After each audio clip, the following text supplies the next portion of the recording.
Hi! Happy Sunday po dyan sa Pilipinas. As usual po, tayo po ay magsa-Sunday code. Kung bumili ka po ng gamit sa amin ng Sunday at nagbayad ka din ng Sunday, so ibig sabihin discounted ang price na makukuha mo every Sunday kaysa sa weekdays. Okay? Ang ating pinakasikat po is the Kabadbaran. Now, ang Kabadbaran po ay hindi po ako pwedeng lumabas ng bahay, even nasa bahay lang, na hindi magsusuot ng kabadbaran. Bakit? Itong kabadbaran po ay pangtanggal ng problema. Now, kung mapigtas bigla ang iyong kabadbaran, hindi siya napipigtas na. Imposible kasi yan na mapigtas. Kasi natawag dito, naka-glue. Now, kung mapigtas po ito, ibig sabihin, meron pong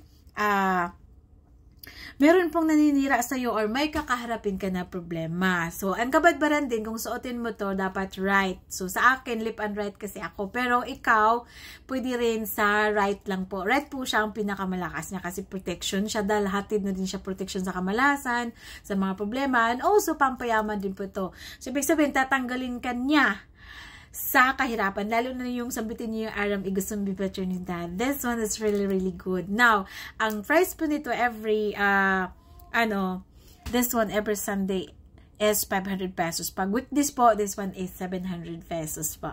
So, ito po pwede sa bata, pwede sa matanda, pwede sa lalaki, pwede sa babae. This is unisex.